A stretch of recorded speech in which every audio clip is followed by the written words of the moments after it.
clase intitulada Autoridades Electorales en México.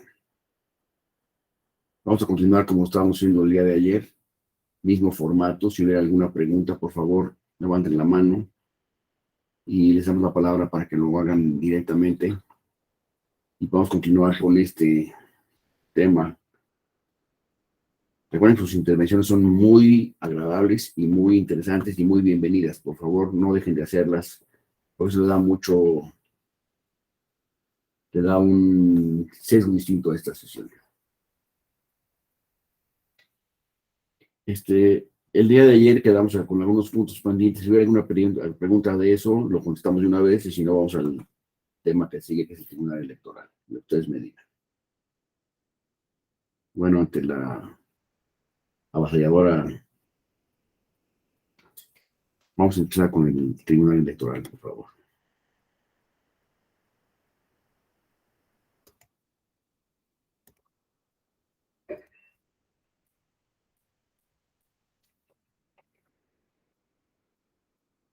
El Tribunal Electoral del Poder Judicial de la Federación.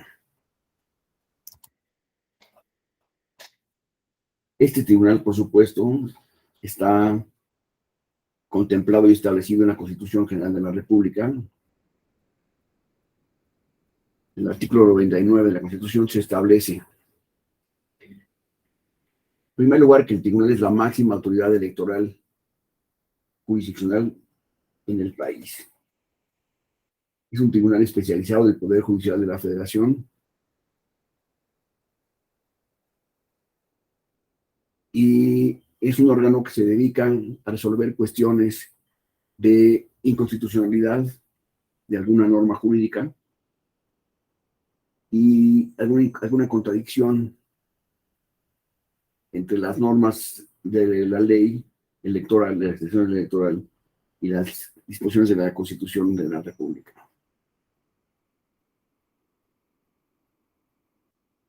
Se integra por una sala superior que se llama y 5 salas regionales. Las sesiones de este tribunal se celebran los miércoles y son públicas. Últimamente, por supuesto, con el tema de la pandemia, se han celebrado en forma cerrada con con las computadoras de cada magistrado que están en su oficina o en su domicilio, pero no se reúnen normalmente durante esta última pandemia. Ya van a empezar a reunirse otra vez en forma presencial para poder asistir a las sesiones. En esas sesiones se presentan los asuntos y ahí mismo se resuelven y los votan entre ellos mismos y toman la resolución. Es la forma en la cómo funciona ese tribunal. El presidente del tribunal está integrado por uno de los magistrados que integran la sala y dura en su puesto 4 años, salvo que renunciaron antes. Vamos.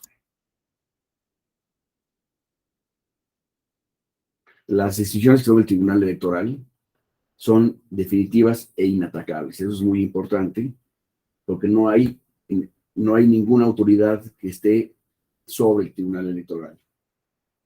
Es decir, no le reportan a nadie. Entonces, la decisión del tribunal es definitiva e inatacable. No hay ningún recurso suficiente para atacar una resolución del Tribunal Electoral. Entonces, esto lo hace muy, muy, muy importante, muy poderoso. Nadie, ni la Suprema Corte de Justicia, ni nadie, ni el presidente, ni nadie, tienen una posición superior a la del Tribunal Electoral. Digamos que en materia electoral son la máxima autoridad del país y en materia de la Suprema Corte de Justicia está al mismo nivel que el tribunal, solo que el tribunal nada más maneja materias electorales. Entonces la Corte maneja todo lo demás, digamos, ¿no? Todo lo que no sea electoral.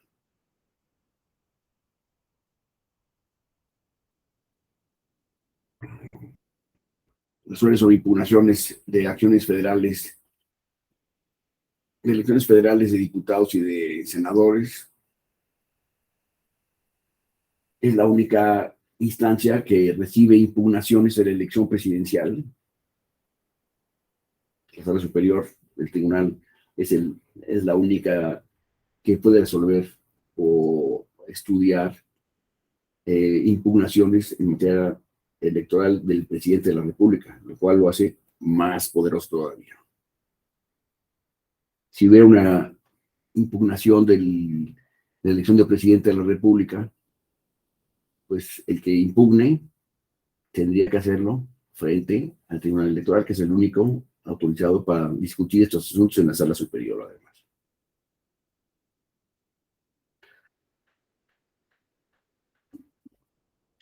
Resuelve impugnaciones de las resoluciones que lleva a cabo el INE. Todas las acciones del INE son impugnables frente al Tribunal Electoral. Ya lo vamos a seguir el tribunal, para que no nos estemos haciendo ahora si es el electoral o nada. Vamos a seguir nomás el tribunal y ya hablamos de ese tribunal, ¿sí?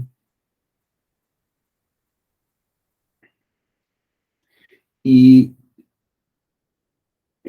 analiza muy importantemente las disposiciones constitucionales en materia electoral.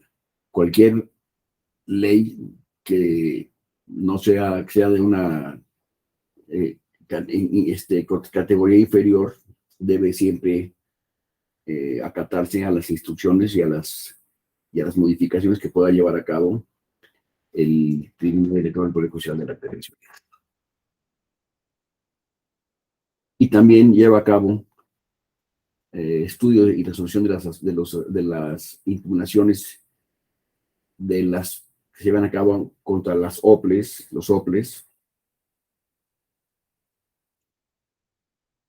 con el objeto de llevar a cabo el desarrollo de un proceso electoral eh, en paz, digamos así.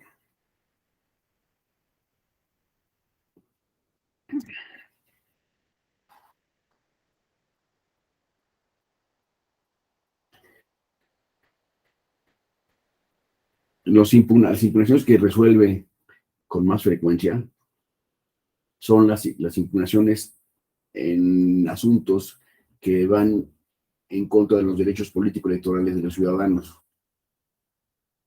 Estas son las acciones que tienen más frecuencia en el Tribunal Electoral.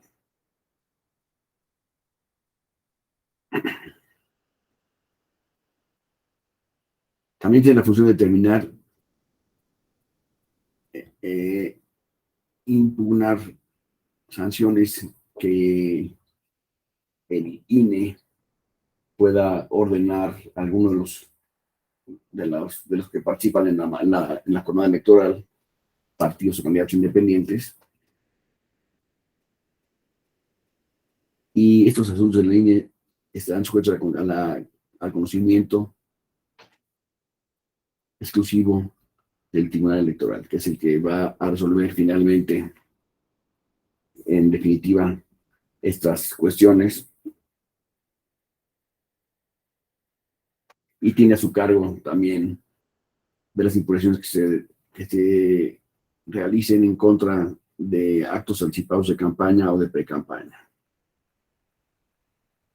El tribunal no impone sanciones, es solamente un tribunal que resuelve controversias judiciales, jurídicas, digamos, que tienen que ver con la materia electoral.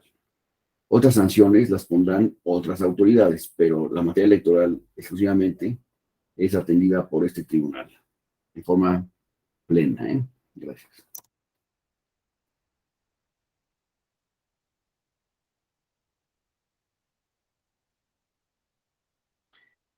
¿Cómo se creó el tribunal? Bueno, en primer lugar, la Judicatura Federal Electoral es relativamente nueva porque inicia en el 87. Acuérdense que de aquí antes existían los colegios electorales de la Cámara de Diputados y de Senadores, que son los que resolvían las controversias electorales si existieran. En el 87 se reforma el artículo 60 de la Constitución y crea un tribunal que curiosamente dependía del Poder Ejecutivo. Ese tribunal, háganme el favor. Ahí la división de poderes la pasaron por alto y se crea un tribunal que pretendía ser tribunal garante, o sea, de garantías, por supuesto, que decidía, se llamaba el TRICOEL, Tribunal de lo Contencioso Electoral Federal, el TRICOEL, se le decía. Ese tribunal era de carácter administrativo, como les digo, y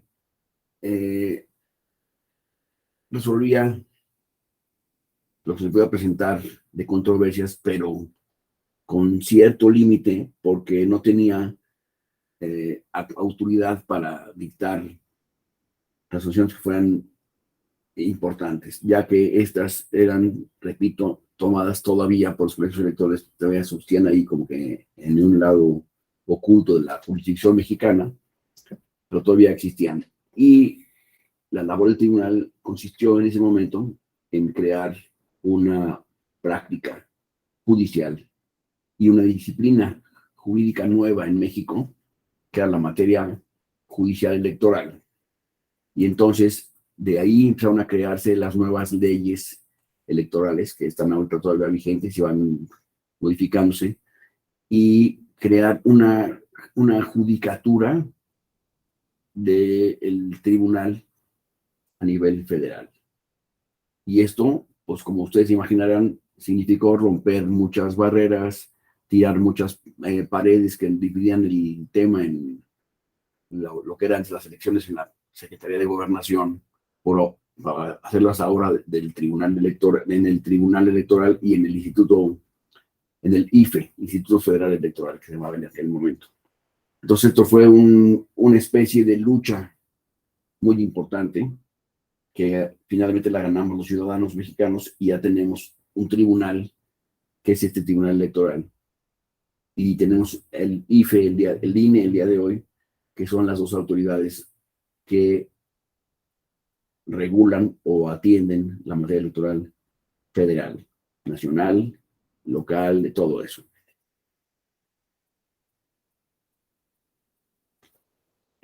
Después en el 92 en el 93 hubo otro cambio de la Constitución. Todo esto vamos a empezar a hablar de muchos cambios en este momento, constitucionales, que creo yo que era necesario que se fueran llevando a cabo para que el golpeteo que había entre las autoridades electorales se fuera decantando en un sentido o en otro. Finalmente ganamos los ciudadanos mexicanos, es lo que yo digo. En el 93, otro cambio a la Constitución que elimina la autocalificación. ¿Qué era esto de la autocalificación? En cada elección, después de la elección, se lleva a cabo la calificación de las elecciones. Esta calificación consiste en estudiar si la elección se llevó a cabo conforme a la Constitución, conforme a la ley y a los tratados internacionales. Es decir, esta calificación es una sesión muy importante que se llevaba a cabo en aquel momento, vamos a decir en el pasado, como yo le digo a esta materia, por los colegios electorales. Por supuesto, siempre salían con medallita y estrella en la frente, y todo estaba perfecto. Habían hecho una elección muy bien, según ellos, por supuesto, según ellos, una elección muy bien organizada, muy limpia, muy clara, que por supuesto había ganado siempre el partido hegemónico en México, que era el PRI, ¿verdad? Ya para estos efectos, yo no tengo no soy a favor ni en contra del PRI, que conste que no estoy, lo tengo que decir así, porque así es como sucedía desde el punto de vista académico. Entonces, la autocalificación consistía en que esa calificación que sean los colegios electorales, que siempre decían que la elección estuvo perfectamente bien, limpia, se inscribieron tantos candidatos y todos los del PRI ganamos. Entonces era una calificación que era realmente un acto ficticio. Ahí como se daban los carros completos. Ustedes se acuerdan que en una elección, todos los puestos que se concursaron, todos, sin dudas, hubo carro completo. ¿Qué quiere decir esto? Que todos los votos que se habían contado eran a favor del PRI, lo cual era imposible, pero es lo que sucedía en México. Entonces, en el 93 se modifica esto y la autocalificación desaparece. Entonces ya los colegios electorales ya no se califican las elecciones, y ahora se las califica, ahora sí, el Tribunal Electoral califica la elección. Y entonces ya aparecen otros números, ¿verdad? Ya no son todos los números, todos los votos para el PRI, empieza a ver la diferencia en la calificación de los votos, y empiezan a aparecer los votos que son en contra del PRI o del partido del gobierno, vamos a decir en ese momento. Esta labor fue muy sobresaliente en el momento porque le rompió la hegemonía del PRI y permitió el ingreso o la calificación de otros partidos, el conteo de otros votos de partidos que no fueran el PRI. Y esta autocalificación, esta calificación de la elección, le correspondía entonces, y le corresponde desde entonces al Tribunal Electoral, que es una instancia judicial que hoy en día califica las elecciones en todos los casos.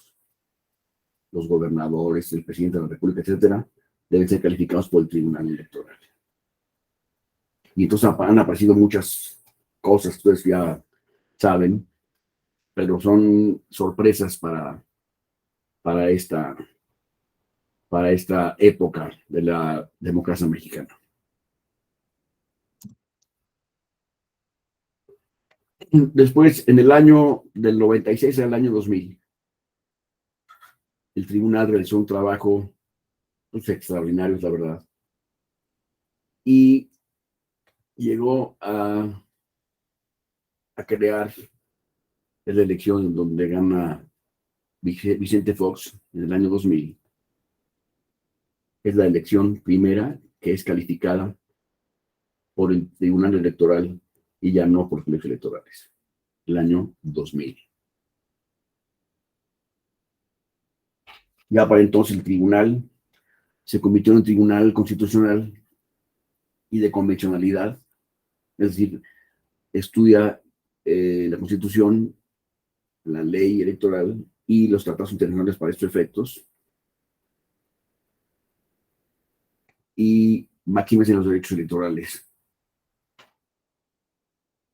de manera igualitaria y garantiza los principios democráticos de cualquier elección del país. Este es una pequeña antecedente del tribunal. Este tribunal está compuesto por magistrados, ¿verdad? Estos magistrados, primero decíamos ayer que fue creado por las fracciones de la Cámara de Diputados de cada partido político, que nombraban o sugería a representantes de esos partidos o a personalidades de reconocido prestigio y solvencia moral que integraran el tribunal. Así fue como se eligió el primer tribunal electoral. Después, el tribunal, en su artículo 115 de la Constitución, establece los requisitos para convertirse en magistrado del tribunal electoral. Son los jueces federales de más alto rango después de los ministros de la Corte. Pero en materia electoral son los máximos protagonistas. Estos magistrados deben ser ciudadanos mexicanos por nacimiento, tener más de 35 años el día de su designación como magistrados, contar con un título profesional de cuando menos 10 años de antigüedad como licenciados en Derecho, como abogados, pues, Esto de como abogados me parece interesante hacer un comentario. ¿Es un tribunal de abogados? Pues sí, es un tribunal de abogados. ¿Qué pasa si yo soy ingeniero civil de gran prestigio, muy honesto, siempre construyo las obras adecuadamente y quiero ser parte del tribunal electoral? Pues no podría, porque me faltaría una cuestión que es la formación jurídica, que va a ser para tener capacidad de resolver asuntos de carácter jurídico. Entonces, el que no es abogado, pues no tiene, no puede ser magistrado del tribunal electoral porque le falta un elemento importantísimo que es el conocimiento jurídico de la materia electoral. Porque este tribunal atiende asuntos jurídicos. Siempre son asuntos jurídicos. Que tengan una implicación política importantísima, claro que la tienen. Pero el estudio que es el tribunal siempre es desde el punto de vista jurídico. Jamás hace evaluaciones de carácter político, o no debe hacerlas al menos. En fin, los magistrados deben de gozar de buena reputación, no haber sido condenados a delito y estas cosas que dicen aquí en este párrafo, que eso es, obviamente, es necesario para esta cuestión. Vamos a ver un por ¿sí? Estos magistrados no deben de haber sido gobernadores, secretarios de Estado, diputados, senadores, etcétera, durante 4 años previos a la designación. Deben contar con su credencial para votar con fotografía, obviamente. Es el documento, es el pasaporte para entrar a las casillas electorales. Entonces, el pasaporte electoral es la casilla, es la tarjeta de elector. Deben acreditar conocimientos en derecho electoral. Desde el punto de vista jurisdiccional, por supuesto. No es lo mismo saber derecho electoral, como estamos aprendiendo todos nosotros ahorita, a tener la formación para manejar los asuntos desde el punto de vista jurisdiccional, que eso quiere decir como jueces, ¿no? No haber sido presidente del comité ejecutivo de ningún partido, no haber sido candidato, salvo en el caso de los candidatos independientes, en un plazo de 4 años anteriores a la designación. Estos son, y tampoco haber desempeñado cargos en el Instituto Federal Electoral. Estos son los requisitos que establece la Constitución para estos efectos. Estos señores presentan su solicitud y una convocatoria que se lleva a cabo por la Suprema Corte de Justicia de la Nación. Estos interesados presentan su documentación ante la Suprema Corte de Justicia, quien los va a llamar. Bueno, después va la Corte los califica y escoge a los mejores aspirantes, digamos, a los mejores 30 aspirantes, les asigna un número y después esos números tienen la facultad o la posibilidad de tener un acercamiento en la Corte, concurrir a la Corte, al pleno de la Corte, a leer un escrito que es un ensayo de algún tema electoral y someterse a un examen con los ministros. Esos ministros, en una sesión muy solemne, llevan a cabo preguntas los ministros al sustentante, quien debe contestar y demostrar que es la chucha cuera que presume ser. Y si lo es, entonces la Corte hace una sesión en la cual les da los resultados de la calificación y manda los resultados a la Cámara de Senadores para que ahí se lleven a cabo ternas, es decir, grupos de 3 para ocupar cada cargo. Y entre los 3 que se nombran, que forman parte de la terna, la Suprema Corte de Justicia escoge a uno de los 3. Y entonces, de esa manera, se conforma finalmente el Tribunal Electoral. Como ven, no es una cosa fácil, ¿eh? Es muy interesante y muy complicado acceder a estas posiciones.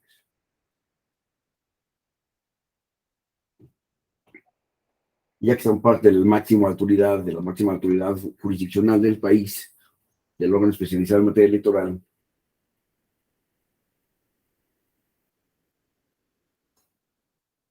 y tienen la función de calificar sus elecciones, deben regirse por el marco jurídico que está aquí, el marco normativo que aquí se establece en esta licita, que son la Constitución, por supuesto, la ley del sistema de medios de impugnación en materia electoral, que es el Código Procesal Electoral, digamos de así, la Ley General del Sistema de Medios, es el Código Procesal, la Ley Orgánica del Poder Judicial de la Federación, el Reglamento Interno del Tribunal Electoral, Ley General de Instituciones y Procedimientos Electorales, que se llama la LEGIPE, la Ley de Partidos Políticos. Estas son las normas que tienen que ver o rigen de alguna manera la actividad del Tribunal Electoral. Aquí me voy a detener un momento. ¿Tienen ustedes alguna pregunta que hacer sobre esto? No.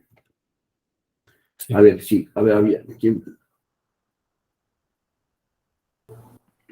A ver. Abel, por Buenos favor. días, profesor, compañeros. Tengo una pregunta, profesor, pero es de hace unos momentos de lo que hablábamos de la autocalificación. Sí. Mi pregunta es si hoy en día el Tribunal Electoral del Poder Judicial de la Federación califica las 3 elecciones federales, presidente, senadores y diputados, o si solo es la de presidente. Quiero confirmar, estoy en el entendido que solo es la de presidente, ¿verdad? O califica las 3. Gracias. Es la del presidente de la República. Y las siguientes, los otros niveles de elección que estás mencionando, son calificados por el Instituto Electoral local, y si hubiera una impugnación, se resolverá en el tribunal, en la alzada, en el Tribunal Electoral. ¿Me explico? Pero la primera instancia de esa resolución en materia de elecciones locales que me estás mencionando sería resuelto por el Tribunal Local por la sala regional que le corresponde a ese tribunal. Y si hubiera alguna impugnación, entonces lo traerán a la sala superior y se resolvería ahí. ¿Sí? Ok. ¿Sí estuvo claro? Bueno, muchas gracias. Este es el Tribunal Electoral. Es la estructura del Tribunal Electoral, pues. Como ustedes ven, tiene una sala superior que es la máxima sala, que está integrada por 7 magistrados, y 5 salas regionales, que están distribuidas en el país. En Guadalajara hay una, Monterrey otra, Jalapa, Ciudad de México, una en Toluca, y queda una más que es una sala especializada que se dedica a puras sanciones, que está ubicada en la Ciudad de México, pero tiene cobertura nacional. O sea, tiene toda la República, pero está ubicada en la Ciudad de México. Cada sala de estas regionales está integrada por 3 magistrados, y todos los magistrados duran en su posición 9 años. Son designados por las 2/3 de los miembros de la Cámara de Senadores, a propuesta, que les decía yo, de la Suprema Corte de Justicia. Se renuevan en forma escalonada. Ese es el Tribunal Electoral. Vamos a ver el siguiente, por favor.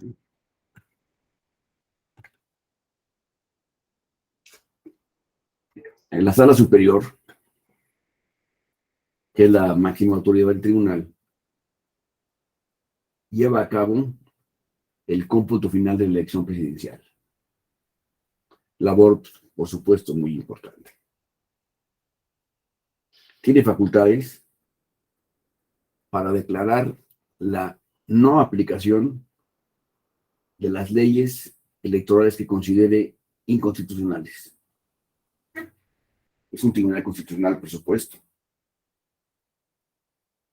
Entonces, si considera que alguna ley electoral es inconstitucional, lo puede declarar solamente esta sala superior. Tiene facultades de atracción de asuntos, es decir, puede, en materia electoral, atraer asuntos para que considere especialmente relevantes o delicados. Entonces, los atrae y tiene que recibir todos los expedientes, los resuelve desde el punto de vista integral, todos los elementos de esta impugnación. ¿Eso me expliqué o hay una duda?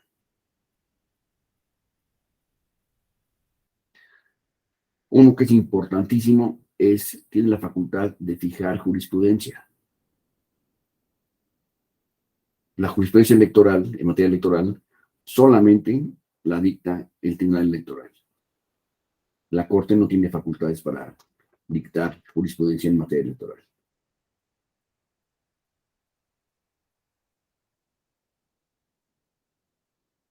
Tendrá que revisar las impugnaciones sobre el cómputo final de la elección presidencial. Si hubiera una impugnación sobre esto, el órgano encargado de resolverlo será, por supuesto, la Sala Superior del Tribunal Electoral. En única instancia, además, ¿no? Y tiene aquí diferentes recursos que resuelve, como son el recurso de apelación, el recurso de reconciliación, el curso de revisión jurisdiccional y el juicio de protección de los derechos políticos electorales del ciudadano. Estos juicios para la protección de los derechos políticos electorales del ciudadano es la materia que más atiende el tribunal, porque siempre hay muchos asuntos de estos y lo resuelve directamente la Sala Superior.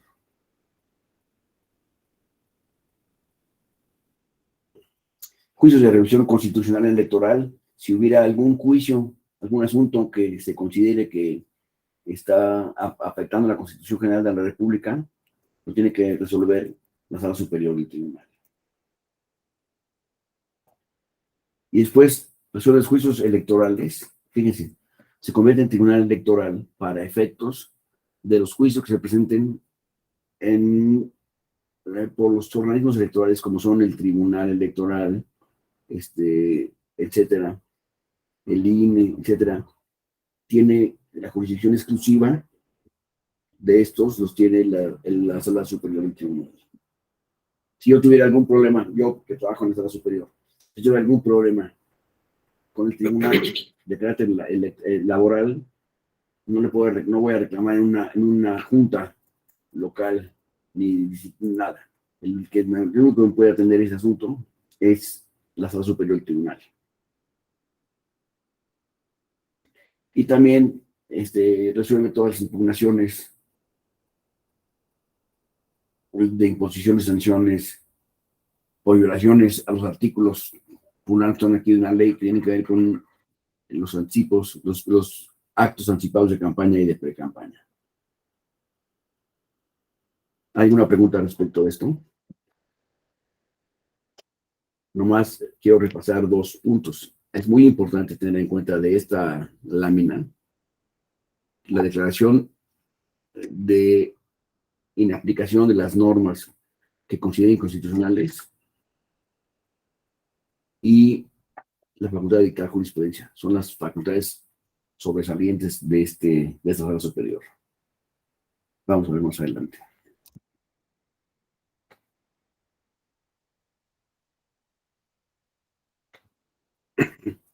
Competencias de las salas regionales. También tiene la facultad de las salas regionales del tribunal de declarar la no aplicación de las leyes electorales que considere inconstitucionales. Sí está claro cómo está ordenada esta sala estas salas regionales, sí, ¿verdad? Dijimos que atienden una parte del país, digamos, y estos estados que integran esta porción de la sala regional, pueden tener asuntos en donde no sea aplicable una ley concreta. Entonces deberá ser declarada inaplicable por la sala regional del tribunal.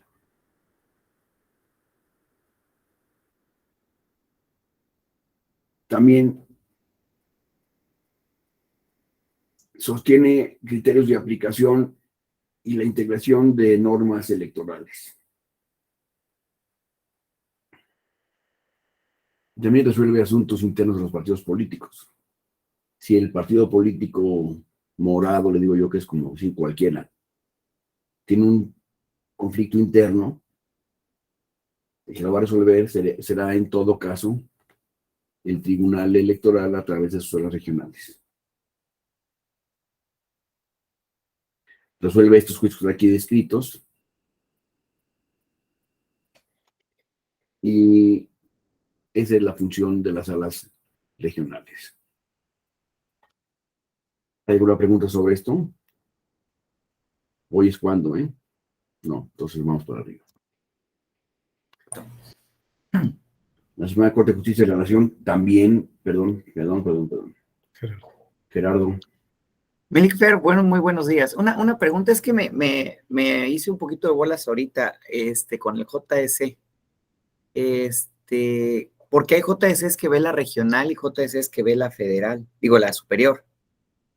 Nada más tengo la duda de cuándo es cuándo. Juicio de ciudadanía se resuelven por la sala regional y por la sala superior. Depende cuál sea el asunto que se esté tratando.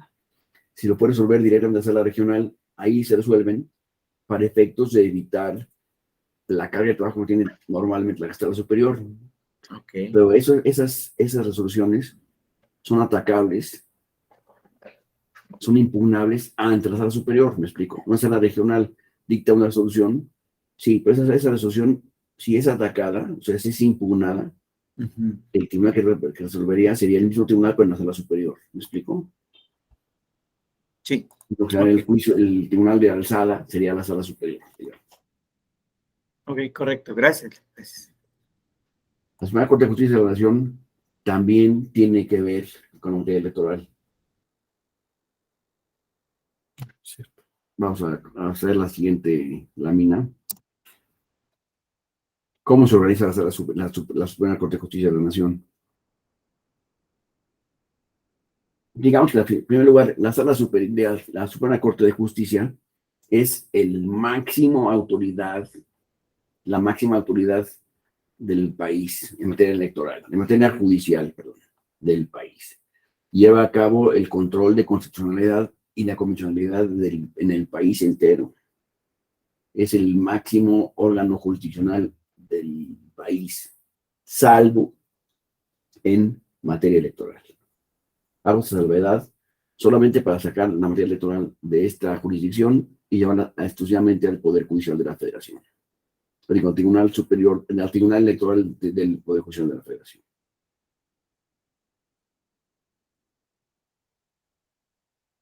En materia electoral, conoce de asuntos de inconstitucionalidad y de contradicciones de tesis. Eso en todo el país, en todas las materias del país. Aquí está el marco normativo por el cual se rige la Suprema Corte. Vamos a la siguiente, por favor. Y esa es la estructura de la Suprema Corte de Justicia. Esta se integra por 11 ministros. Aquí se llaman ministros, y el Tribunal Electoral se llaman magistrados. Los 11 ministros que integran la sala tienen un secretario general de acuerdos, que es el secretario general de acuerdos de la Suprema Corte, que es un puesto muy importante, y está dividida la Corte en dos diferentes salas. La primera sala, integrada por 5 ministros, es competente para resolver solamente asuntos penales y civiles. Y cuenta con la Secretaría General de Acuerdos de la primera sala. Y otra segunda sala, también integrada por 5 ministros, que podrán resolver solamente asuntos de carácter laboral y administrativos. Esta segunda sala también tiene una Secretaría General de Acuerdos de esta sala. Y entonces, aquí falta un ministro, ¿verdad? Son 5 y 5, 10, y falta un, sean 11. Falta el presidente. El presidente de la Corte no integra ninguna de las dos salas. Es una posición diferente a estas. Y él actúa solamente cuando se refiere a asuntos que tengan que ver con la plenitud de la Corte, ¿sí? Con el pleno de la Corte. Para que se sesione el pleno de la Corte se requieren 7 ministros cuando menos, salvo en los juicios, en los asuntos que se deriven a dictar la inconstitucionalidad de una ley, que serán con la presencia necesariamente de 8 ministros. Esto es lo que nos dice sobre la Corte en materia electoral. Estas son las competencias que tiene la Corte en materia electoral.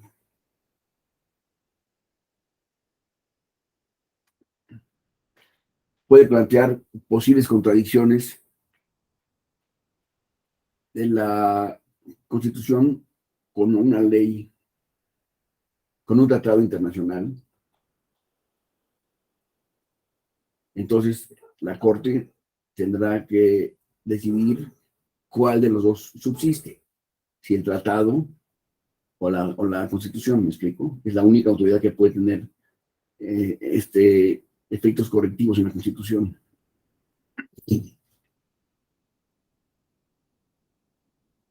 Y resoluciones de asuntos de inconstitucionalidad se planteen por el 33% de los congresos generales y locales y la Fiscalía General de la República. Son los únicos que pueden presentar acciones de inconstitucionalidad.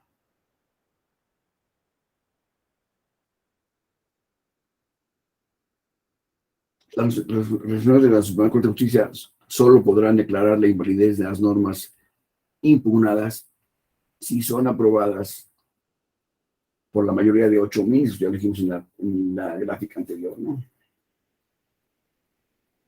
Es la única vía, es muy importante, la única vía para plantear la conformidad o no de las leyes con la Constitución. Cuando se declara o se impugna la nulidad de una ley por ser inconstitucional, el único que lo puede revisar es la Suprema Corte de Justicia de la Nación. Y aquí está también cuando en los asuntos de contradicción de tesis, cómo funcionan estos para contradecir una tesis y cambiar una jurisprudencia o dejarla sin efectos. Hay que impugnar la jurisprudencia ante la Corte. ¿Quién deberá fijarse su posición en 10 días? Para decir si la tesis, cuál de las dos es la que subsiste. Eso fue lo que se refiere a la Suprema Corte de Justicia de la Nación. Y aquí estamos en presencia ahora de la famosa FEDE, Fiscalía Especializada en Delitos Electorales. No hay ninguna duda de lo anterior. Si la hay, por favor, vamos a tratar de resolverla. Esta Fiscalía Especializada tiene su historia también, por supuesto, y aquí están sus antecedentes. Esta Fiscalía, la FEDE, la gente se llamaba FEPADE. Bueno, no se puede quitar unas letras para ponerlas las mismas de otra manera, pero la FEDE o FEPADE fue creada el 19 de julio de 1994.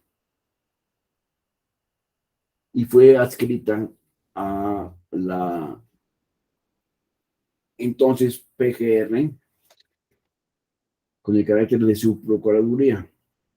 Es decir, esta PGR, que se llama Fiscalía General de la República, tiene aquí integra a la FEDE, ¿no? Forma parte de la Fiscalía General de la República, con el carácter de subprocuraduría, o subfiscalía, como ustedes le quieran decir a esto.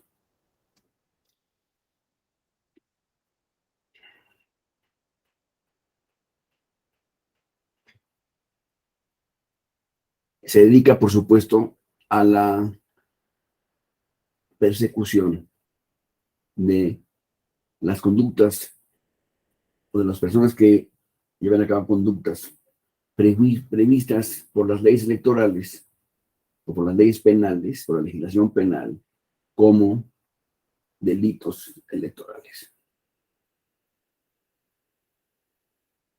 Mientras no tenga acciones de este tipo, se dedica a construir el programa de blindaje nacional que se lleva a cabo permanentemente para evitar que surjan asuntos penales delictivos con materia de las elecciones. Vamos al siguiente.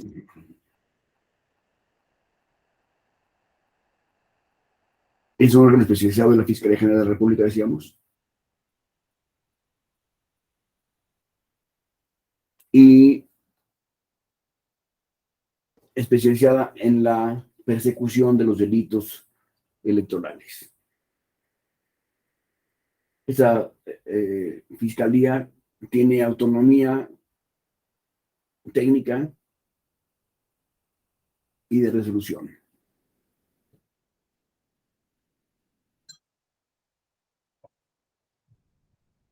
Perdón.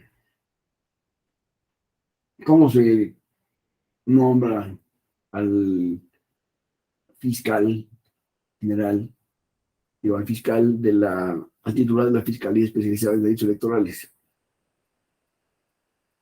Se lleva a cabo mediante la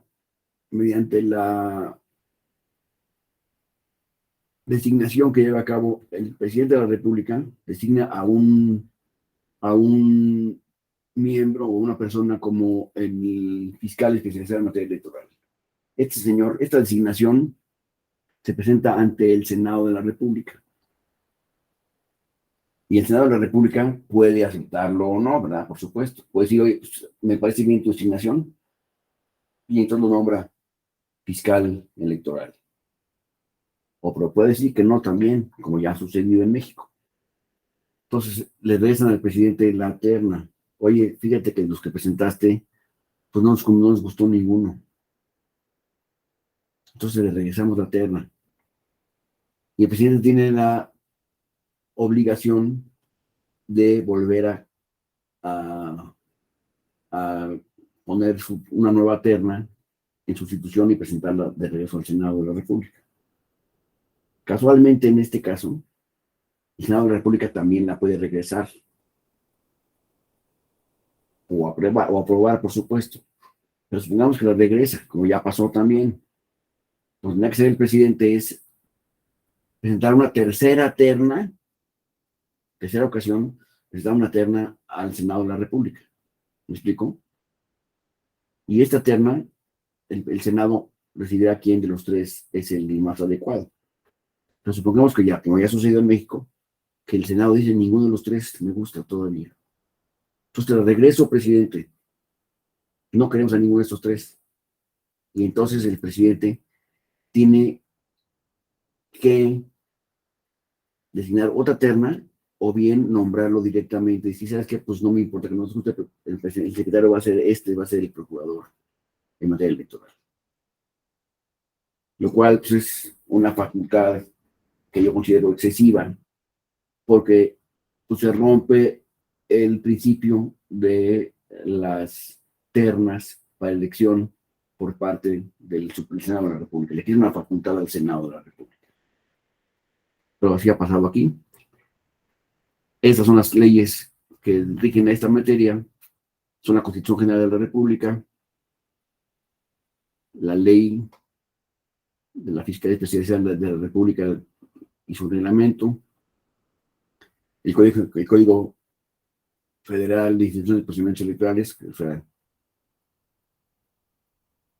el Código Penal y el Código Federal de Procedimientos Penales. Esta es la legislación que regula a esta FEDE.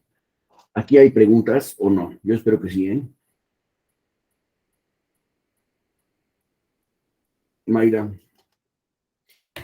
Buenos días, profesor y compañeros. Yo nada más tengo una duda. ¿Se llama actualmente FEDE Oficial, la Fiscalía? ¿Cómo, perdón?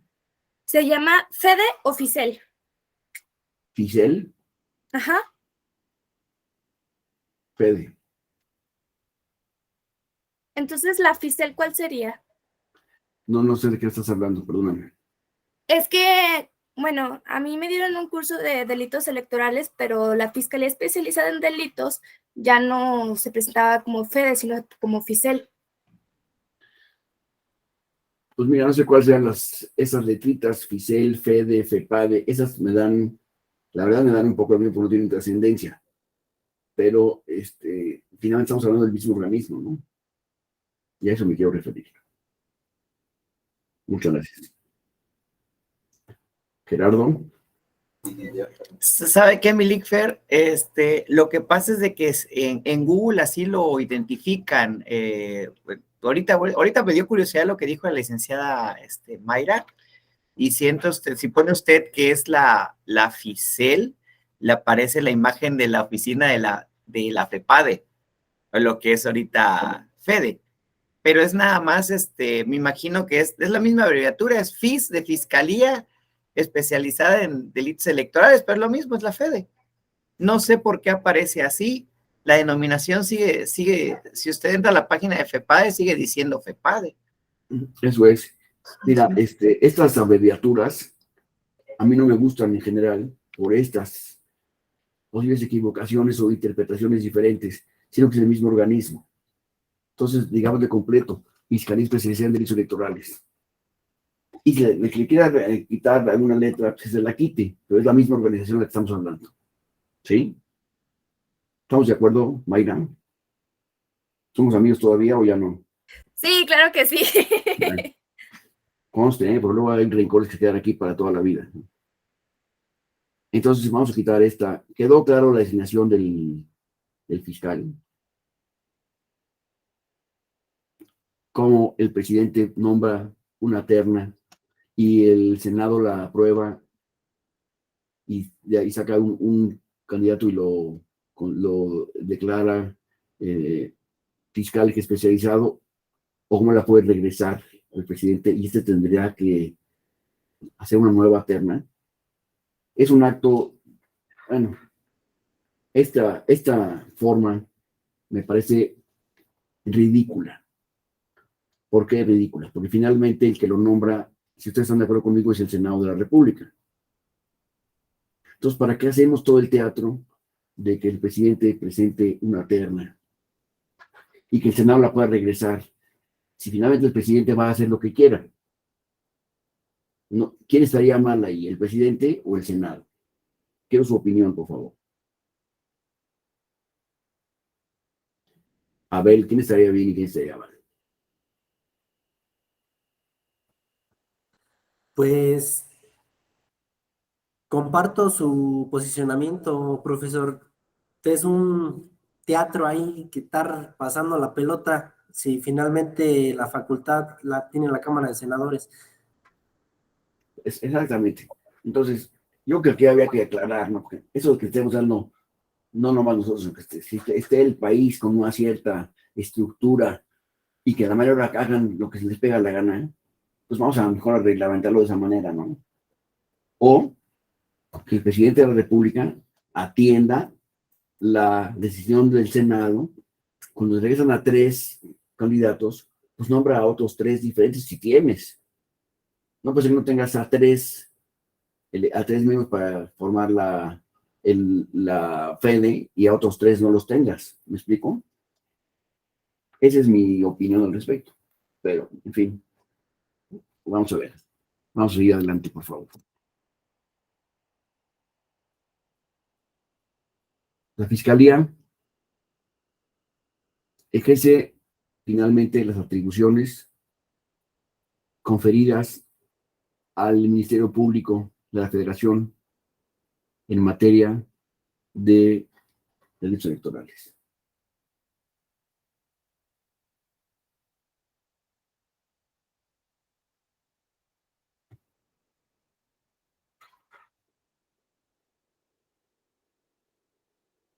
Es la función fundamental, es convertirse en el Ministerio Público especializado en materia electoral, esta Fiscalía. Y como toda Fiscalía, tiene 2 diferentes funciones. Una es la prevención del delito electoral y otra es la persecución del delito electoral. ¿A qué debería dar prioridad la Fiscalía? ¿A la persecución o a la prevención? Pues, por supuesto que por cuestión de derechos humanos, debe de procurar primero prevenir que se lleven a cabo los derechos electorales. Pero si no lo consiguió, tendrá la obligación de perseguirlos, ¿me explico? Para que se lleven al juez penal correspondiente, juez penal federal, que juzgará la materia. Siguiente.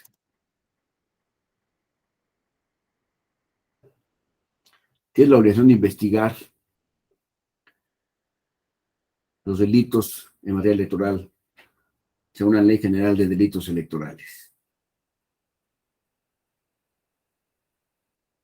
Determinar, en materia de derecho penal, la competencia, la reserva, el no ejercicio de la acción penal o el ejercicio de la acción penal.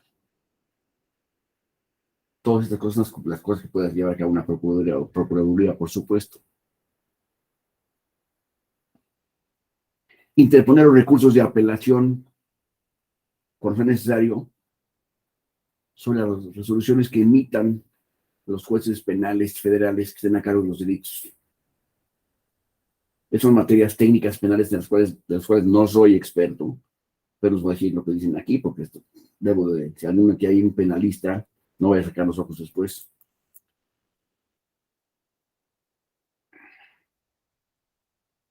Tiene la facultad de ordenar la retención y, en su caso, la retención de los posibles responsables de los delitos electorales.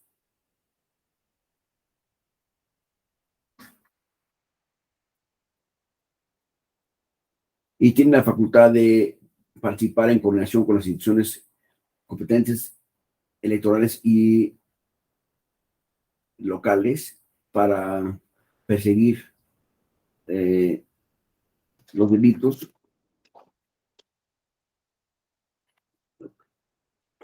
Vamos a ver. Esta es una lista resumida, por supuesto, de los delitos electorales que están previstos en la ley de delitos electorales. Lo vamos a ver aquí nomás para recordarlos. Votar sin tener derecho a votar. Eso es un delito. Presionar a los votantes. Esta presión también constituye un delito. Compra de votos, por supuesto que es un delito. Coartar la libertad de voto también significa un delito. Violar la secrecía de los votos o del sufragio también constituye un delito estas acciones.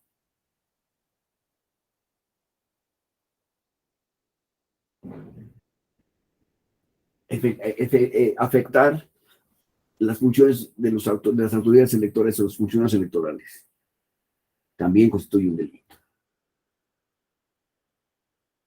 Recoger credenciales para votar, que es una práctica que se lleva a cabo hace algunas elecciones y también constituye un delito. recoger las credenciales para votar.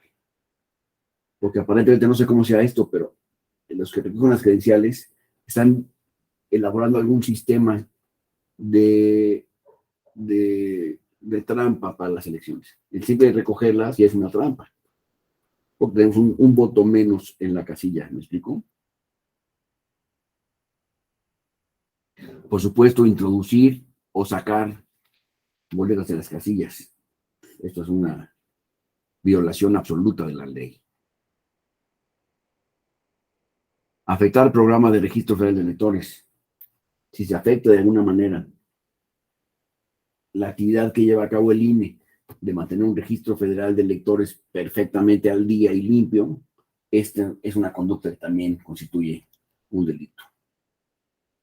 En el caso de ministros, el llevar a cabo en el ejercicio de su ministerio la presión para votar a favor o en contra de un candidato también constituye un delito. Esos son básicamente, pero por supuesto que hay, no soy ni la ley ni digo todos los que están aquí. ¿Hay un comentario sobre estos?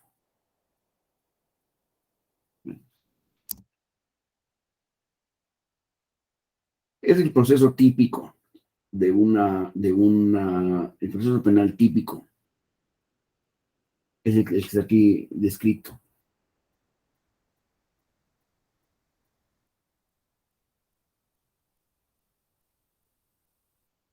En el caso de existencia de un delito, la Fiscalía iniciará un proceso penal que deriva de una denuncia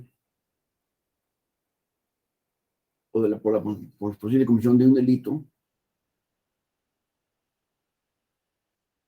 una denuncia formal,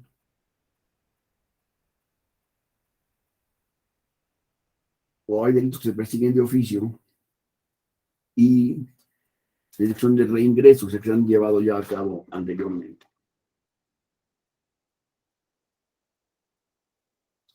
Como ustedes saben, después de presentar una denuncia, se lleva a cabo, el juez debe llevar a cabo, establecer una hipótesis, realizar una serie de diligencias necesarias para su convencimiento y crear una investigación de los hechos que están ahí denunciados. Para poder, vamos al siguiente, para poder tomar las siguientes decisiones. Si es incompetente, poder resolver la fiscalía como incompetente por presentarse un juicio que corresponda a otro ministerio público,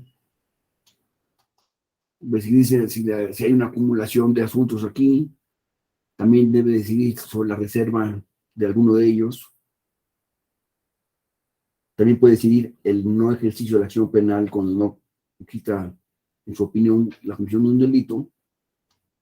Y por último, podrá ejercer la acción penal. Esta acción penal querrá decir que sí procede el juicio.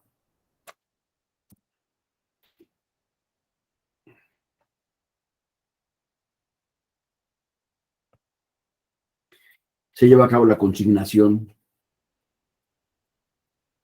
ante un juez penal y este juez penal podrá otorgar eso de obsequiar, como decían los periodistas de antes, me da mucho, este término no me gusta usar, yo digo, puede otorgar la orden de aprehensión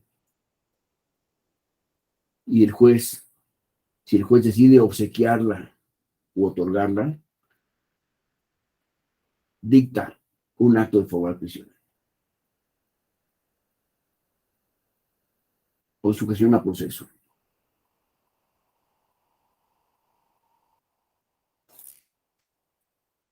Y entonces se inicia, ya que está sujeto al proceso penal, se inicia el procedimiento que la ley establece.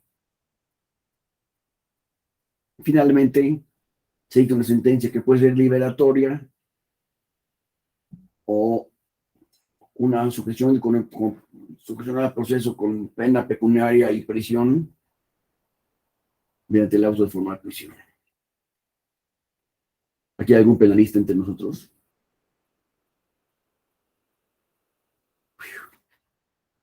Brínquese entonces. Eso que acabamos de decir se refiere a los organismos electorales que en nuestro país y en nuestra ciudad tenemos acceso a atenderlos normalmente. Quedan ahora los organismos públicos locales electorales que se llaman los OPLES. Si ustedes viven en diferentes entidades de la República, tendrán un OPLE en cada una de sus entidades, que están ahorita en el ojo del huracán, pues el presidente ha dicho que pretende desaparecer los OPLES. Yo quisiera pedirle su opinión a este respecto. ¿Ustedes creen que deben desaparecer los OPLES o que deben de continuar, o cuál sería su pensamiento a este respecto?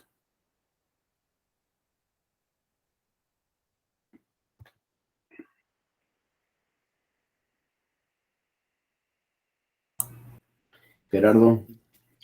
Híjole, creo que también pasa un poco por el esquema de cómo quieren gobernar un país, ¿no? Lo que se trata, lo que se advierte ahorita, que lo que pretenden es centralizar y controlar todo a través del centro, como hace 30 años, 35 años.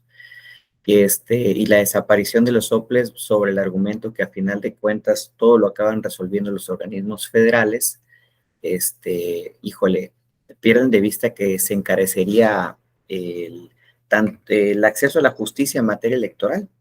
Desaparecer un OPLE y desaparecer tribunales locales encarecería la justicia electoral. Yo pongo el ejemplo de mi estado, que es Chiapas, ¿no? Y pensando en un procedimiento electoral local, si, digamos, hay una elección cerca en algún municipio cercano a la frontera con Guatemala y quisieran impugnarlo, ok, se puede impugnar vía electrónica. Vamos a pensar que se puede impugnar vía electrónica. Pero si el abogado quiere ver el expediente, físicamente, tendría que trasladarse desde la ciudad fronteriza a Guatemala a la sala regional más cercana, que es en Jalapa, Veracruz. Entonces, creo que se pierde de vista esta cuestión del encarecimiento del acceso a la justicia. Entonces, si lo quieren ver por el ahorro, ahí no es. Si quieren ahorrar, lo que se tiene que hacer es cortar el presupuesto a los partidos políticos, porque la mayoría del presupuesto de los OPLES y del INE, más del 50% es en los gastos operacionales de los partidos políticos locales y federales, ¿no? Entonces, si quieren realmente transformarlo en ahorros, yo solo veo dos caminos: urnas electrónicas y cortarles la manutención, o sea, que no sea tan alta, porque no tiene sentido, menos en periodos no electorales. Les cuento. Estoy de acuerdo contigo, básicamente lo que estás diciendo. Se pretende quitar a los OPLES. Ahorita vamos a discutir por qué habría que quitarlos o no. Según Gerardo, no valdría la pena quitar los OPLES por lo que nos ha mencionado.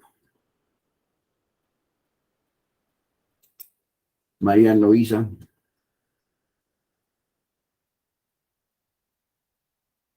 Tu micrófono, por favor.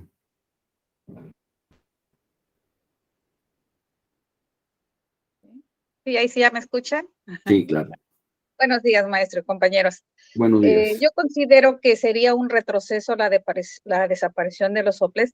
Yo he tenido la fortuna de participar durante estos últimos 4 procesos electorales que se realizaron aquí en el estado de Veracruz, como consejera electoral, y los últimos 3 como consejera presidenta de órgano desconcentrado. Participé en el 2017 en una elección municipal, y los 2 últimos como consejera presidente de un consejo distrital. Mi opinión de por qué no deben desaparecer los órganos desconcentrados de los soples es debido al cúmulo de trabajo. Es un trabajo muy pesado, o sea, el preparar vigilar un proceso electoral es un trabajo intenso, porque los soples llevan todo lo que es la preparación de la elección, desde toda la infraestructura, la logística para el día de la jornada electoral. Muchas veces cuando no existe una elección concurrente, el INE en esos casos apoya a los órganos desconcentrados, pero cuando existe una elección concurrente se abocan ellos a su elección, a la preparación de su elección. Y en eso, incluso la capacitación corresponde a los soples. Entonces, los mismos, yo he platicado, he tenido buena relación con la Junta Distrital que me corresponde porque yo vivo en Martínez de la Torre y correspondemos a 2 juntas distritales del INE. Entonces, son distritos que por su misma geografía resulta bastante difícil el acceso muchas veces. Entonces, todo eso dificulta muchas veces el trasladarse para el día de la jornada electoral. Y como dicen ellos, la carga de trabajo resultaría intensa, en este caso para los INE. Y pues es un trabajo, una carga que en este caso quitan los soples. Entonces, desde mi punto de vista, resultaría un retroceso la desaparición de los soples. Es cuanto. Estoy de acuerdo contigo. Muchas gracias por tu intervención. Yo les diría además que los soples, al estar integrados por personas de la localidad, tienen la posibilidad de tomar el pulso del ambiente electoral de la jurisdicción, y esto va a ser muy importante para tomar las decisiones que tengan que tomar.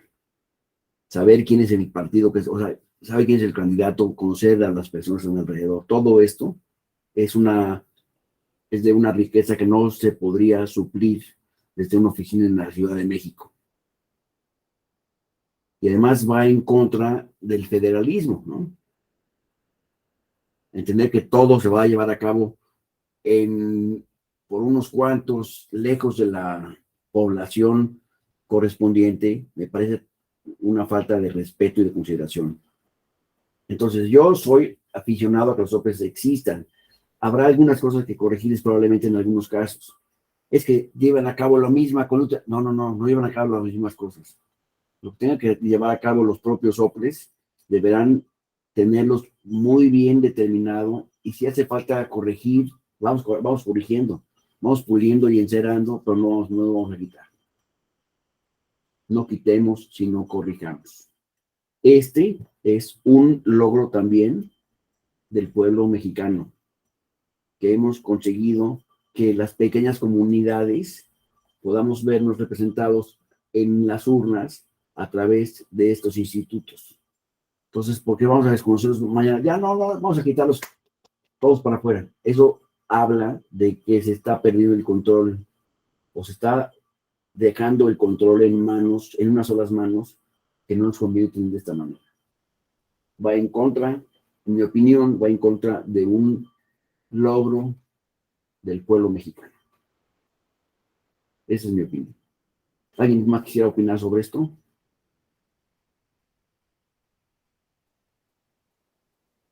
Patricia, ¿no tienes alguna opinión a este respecto? Pues concuerdo mucho con las opiniones de mis compañeros. Lo que hablaba Gerardo, que realmente cuando se impulsaron los soples, los institutos electorales, realmente se quería evitar esa concentración en un solo órgano electoral. Entonces, voy ahora con lo que dice Eloísa. Esto representaría un retroceso en el sistema democrático. Entonces, pues concuerdo mucho con lo que dicen mis compañeros. Lo que sí es que a lo mejor en algo, lo que mencionaba, profesor, que igual y se pueden ir puliendo cosas, ¿no? A lo mejor en el reconocimiento a nivel local de los institutos electorales, porque no sé ahí qué pudieran opinar mis compañeros, pero quienes hemos participado en algunos procesos electorales locales, ya en calle, la gente a veces no distingue entre un instituto electoral y el INE. O sea, cuando dicen, ¿quién organiza las elecciones, etcétera? O que hablamos de elecciones, el INE, el INE, el INE. Entonces, realmente no alcanza a hallar esa distinción entre un órgano electoral local, aunque lo tiene más cerca, y el órgano electoral federal. Entonces, a lo mejor sí se puede ir reforzando los institutos electorales, pero no regresar al pasado, como bien decía Gerardo, de concentrar en un solo instituto electoral las elecciones de 32 estados, porque quizá esto pues perdería legitimidad del instituto, porque pondrías más en duda las elecciones, ¿no? Si alguien pudo meter mano, podría meter mano en las 32 entidades federativas, ¿no? O bueno, no ayudaría a la legitimidad del instituto. Esa sería mi opinión, no sé qué. Estoy de acuerdo ¿Alguien contigo. puede aportar algo? Estoy de acuerdo contigo, como estás diciendo, íntegramente. Laura, por favor. Hola, ¿qué tal a todos? Muy buenos días, compañeros. Bueno, con lo que dicen respecto a los organismos públicos locales, yo pienso que tienen un papel muy importante y estoy completamente de acuerdo con las opiniones de todos. Representaría un retroceso en muchos sentidos. ¿Por qué? Porque no es solo el día de la jornada electoral, sino los actos posteriores a la jornada electoral, los cómputos. También cada uno de los distritos electorales locales tienen sus cómputos y tienen plazos dentro de los cuales le tienen que dar cumplimiento. Entonces, la eliminación de estos organismos, y más en este momento donde prácticamente se están concentrando las elecciones, se me fue el nombre, concurrentes, ahora están buscando que tanto el INE como el OPLE simultáneamente realicen o empaten sus diferentes tiempos. Si bien es cierto, el INE se encarga de diputaciones federales, de senadurías, de presidentes, y el OPLE de sus gobernaturas, de sus ayuntamientos, pensar en la carga excesiva que iba a tener un órgano y dejar de lado el papel que creo yo el OPLE se ha ido ganando por todas y cada una de sus actividades que desarrolla, pues sería algo perjudicial, porque tenemos la cuestión de la producción de la documentación electoral. El INE produce su documentación para elección a nivel federal y el OPLE también está produciendo su documentación para las elecciones, gubernatura de ayuntamientos, diputaciones municipales, regidurías.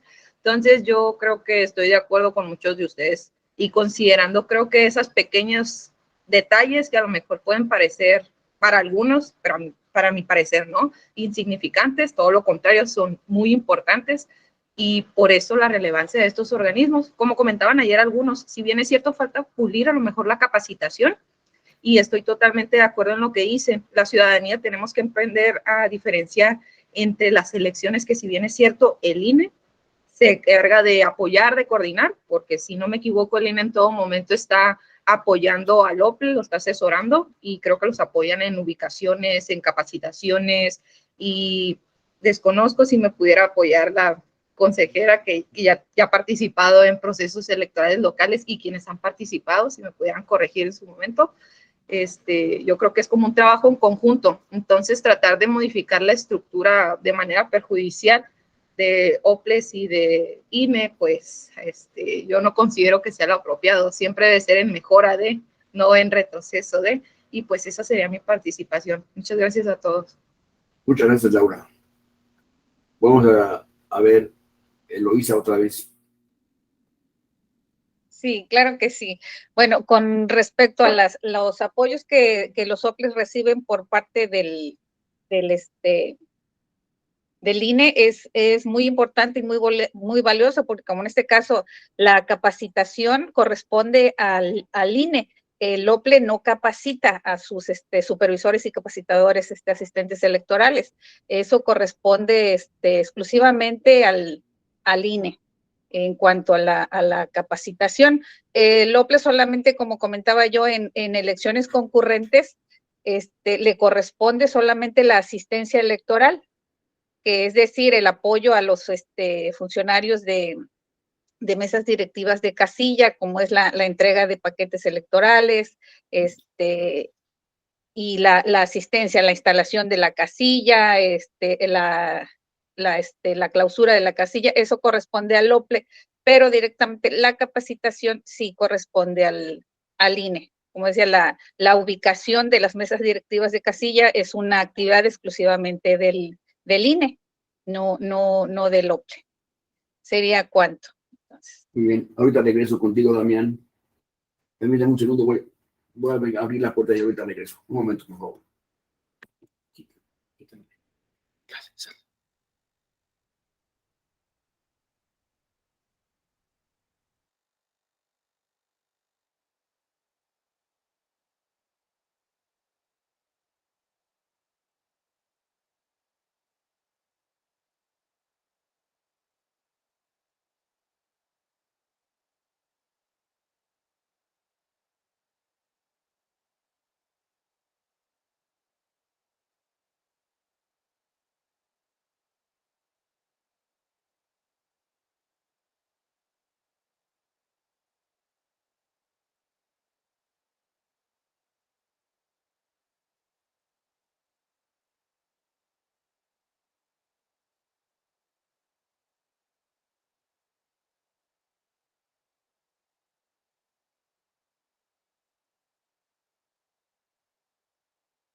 Ya estamos aquí.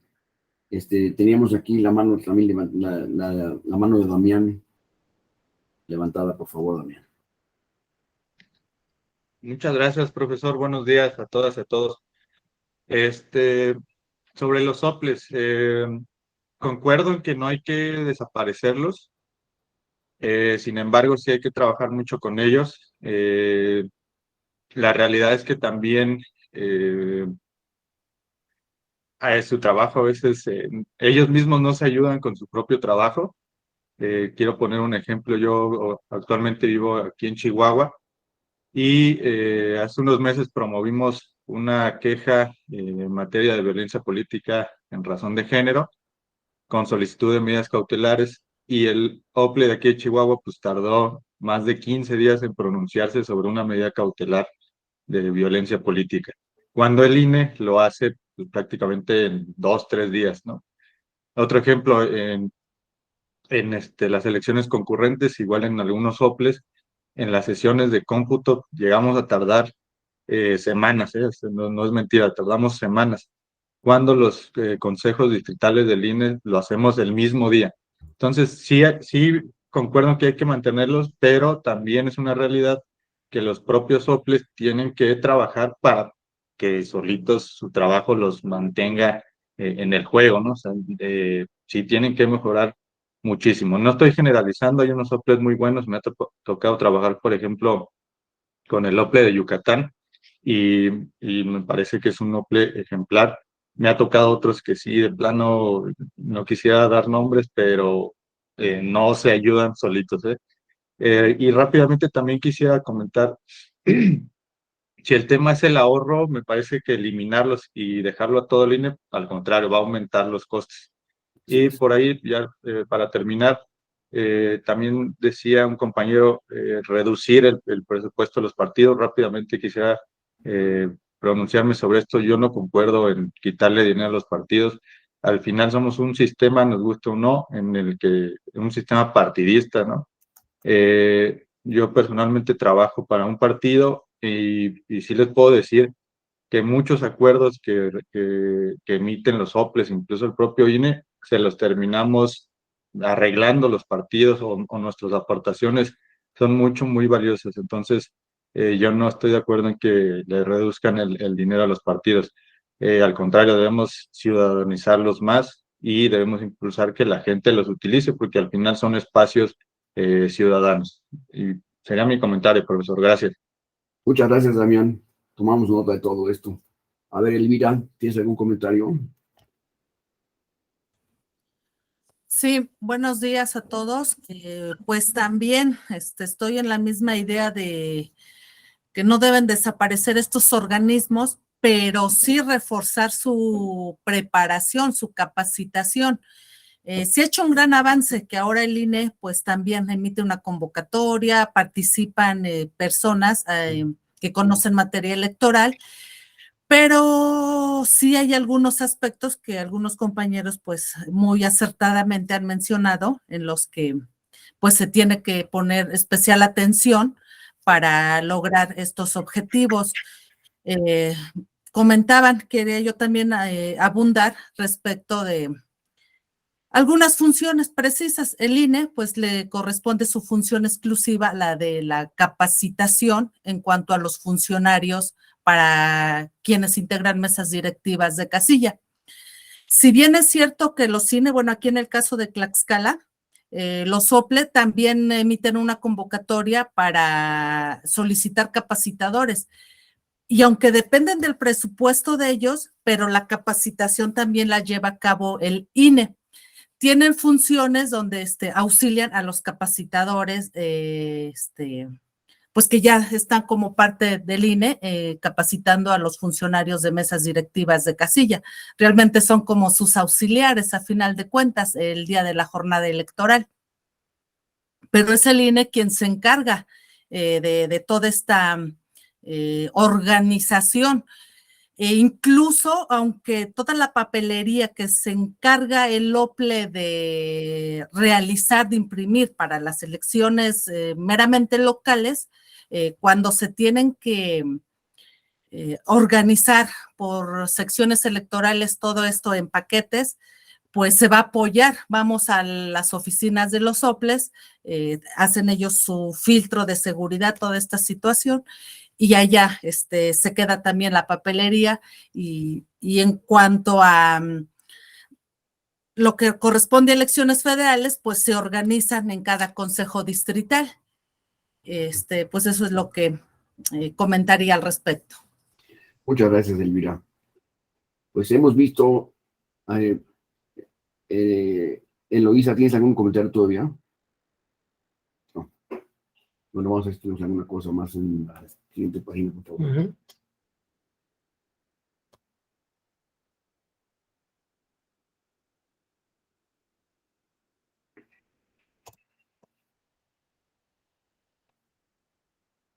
Es el marco jurídico. Perdón, Abel, ¿tienes algún comentario?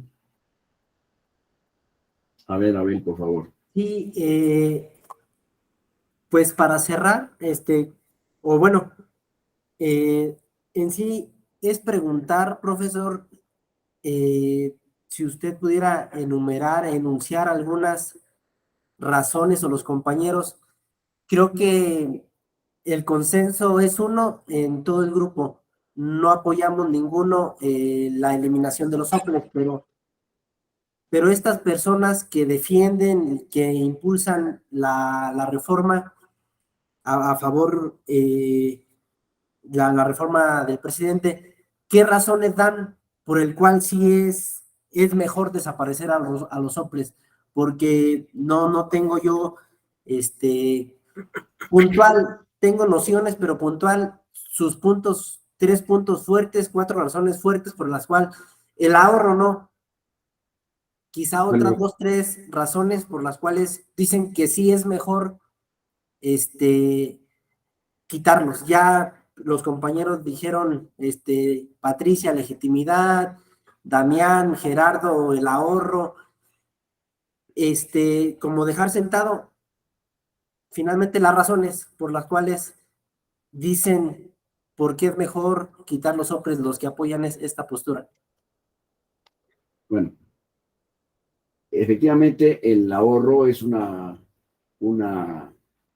razón muy frecuentemente mencionada, que se gasta mucho dinero, como si le importara a alguien que se gaste mucho dinero, es la verdad, pero bueno. Pero también se dice que realizan actividades que ya lleva a cabo el INE, lo cual pues no es exacto, porque el INE tiene una visión desde el punto de vista nacional y los OPLES están ubicados en sus propias regiones para atender la materia electoral en esa región. Entonces creo yo que no coincide o sea, no hace importancia, no es importante en decirlo así, que es algo que lleva a cabo el INE, no es función del INE, el INE ya tiene sus propias tareas, que son muchas, como para además tener una persona en cada esquina, ¿no? Es un afán de mantener el control global de las cosas, lo cual yo considero que es totalmente equivocado, porque si pretendes mantener el control, pues hazlo de otra manera. Evita gastos superfluos en otras áreas que no tengan que ver con organismos que son representación de la sociedad civil. Yo creo que sí, probablemente haya que mejorar algunos procesos y limar algunas cosas y pulir y encerar la maquinaria, pero no cancelarla. Así, todas las organizaciones del mundo son mejorables. Todos los trabajadores del mundo tienen que mejorar en sus trabajos. Tenemos que mejorar en nuestros trabajos. Todos. Pero eso no significa que nos quiten el trabajo. La fuente de trabajo no hay que quitarla. ¿Me estoy explicando? Ese es mi punto de vista. A ver, Octavio, ¿tienes alguna cuestión que opinar, por favor? Hola, ¿qué tal? Buenos días a todas y a todos, profesor. Buenos días. Pues antes que nada, yo comparto la postura de la mayoría. Creo que no debe de haber ese retroceso de la eliminación de los soples. Las funciones son muy específicas y sin embargo se pueden pulir más, pero tan solo conservando la autonomía de cada estado o viéndolo de esa manera a lo mejor, puede ser algo muy viable, incluyendo el presupuesto que se les sea designado. Pueden mejorar muchas cosas, tienen muchas áreas de oportunidad que mejorar, concuerdo con Abel, pero considero que deben prevalecer. En cuanto a lo que preguntaban de respecto, cuáles son como las posturas que defienden la reforma electoral, les digo, yo no apoyo esa propuesta de reforma, pero lo que he escuchado es que, bueno, leí un documento de la propuesta y mencionaban que al eliminar el INE se tiene que hacer una estructura y centralizar todo a otro como INE. En este caso se llama Instituto Nacional de Elecciones y Consultas, me parece, y de ahí absorber todas las funciones administrativas y de elecciones que conllevan los soples, ¿no? Su argumento es, absorber funciones que son necesarias para los soples, que mismo este órgano centralizado puede ser. Otra, el presupuesto, y si mal no recuerdo, no se me fue la última, pero bueno, esas son como dos posturas centrales del por qué centralizar la función de los soples a un solo instituto. Yo no lo veo correcto. Volvemos otra vez a un totalitarismo y algo que si bien lo van a manejar o lo piensan manejar como un órgano constitucional autónomo, va a seguir dependiendo de algo que ya es central, ¿no?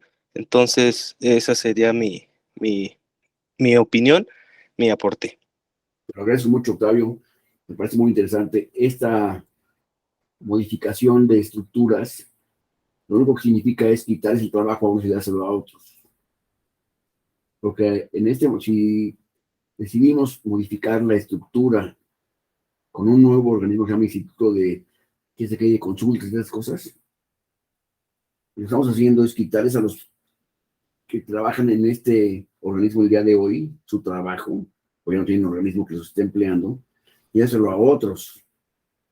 ¿Quiénes serán esos otros? Habría que preguntar al señor quiénes van a ser los otros, ¿verdad?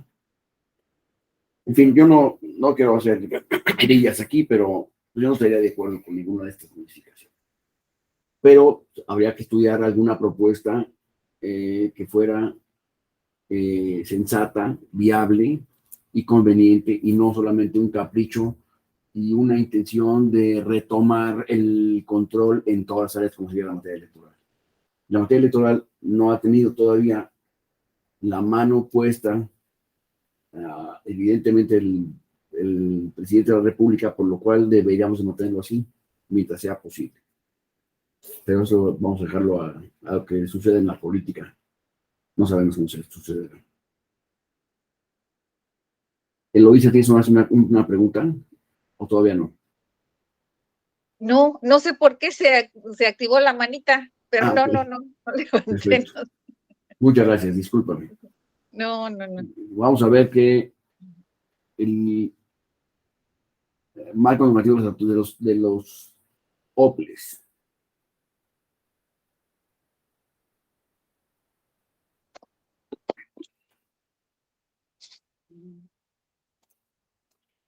Las funciones de los OPLES son básicamente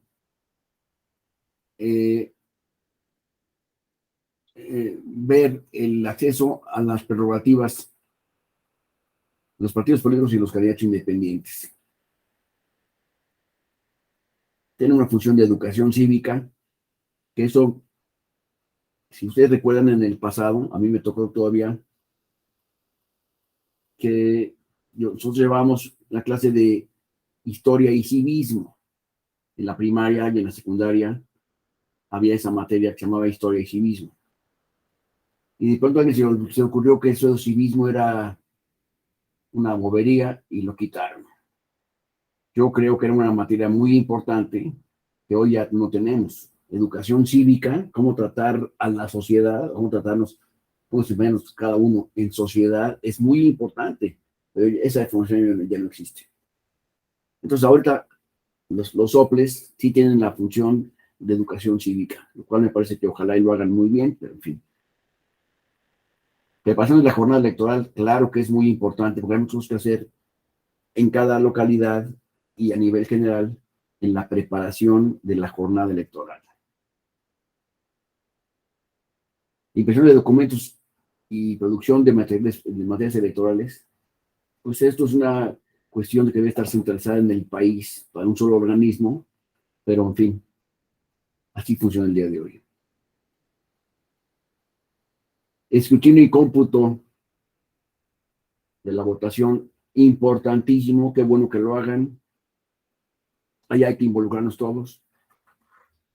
La declaración de validez y la expresión de constancias de mayoría, pues es una actividad que la ley establece como muy importante, que hay que continuar haciéndolo así.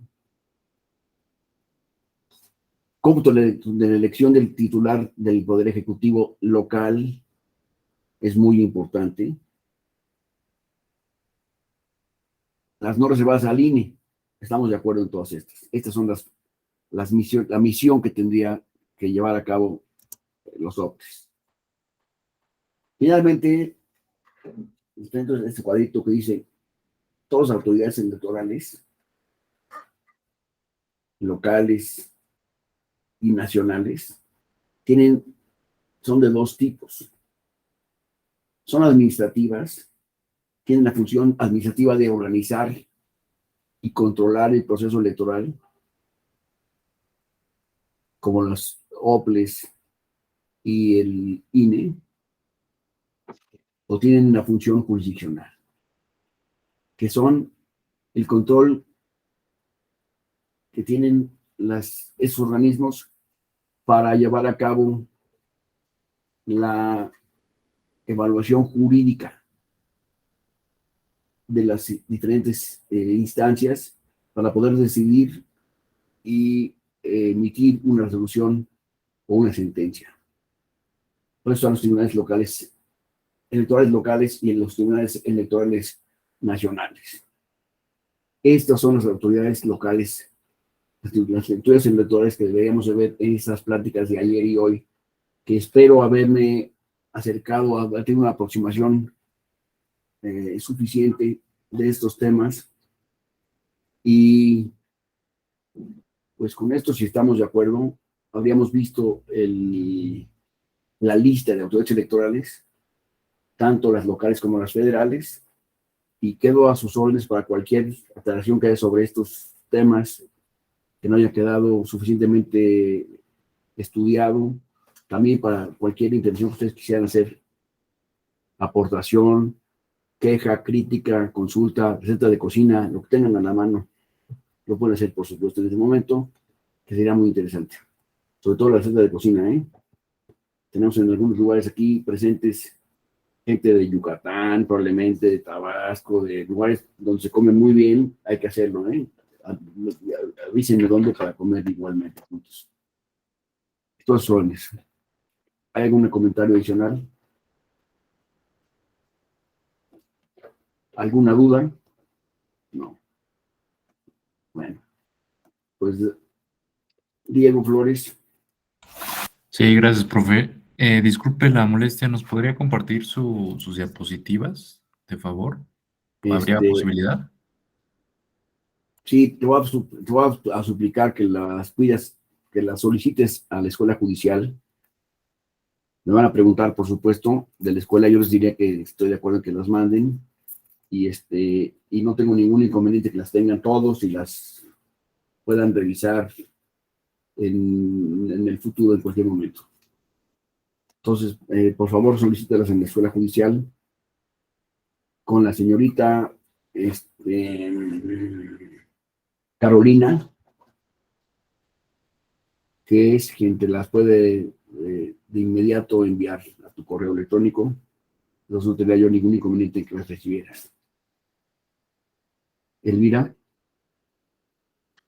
Para comentarle, en el correo que nos enviaron, viene una liga, un enlace donde dice que viene el material. Ahí entras y ahí están las diapositivas. Ah, pues ahí están, ¿ves? Gracias. Qué bueno que viste eso, yo tampoco lo sabía, ¿eh? Muchas gracias. Pues entonces vamos a echarle ganas para adelante.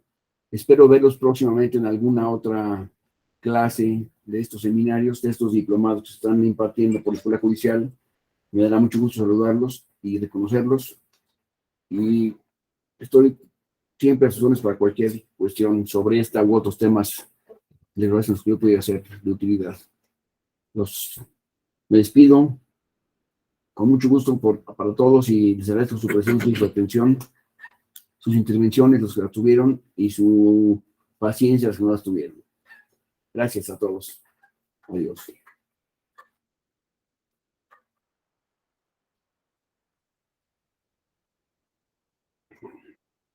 Muchas gracias.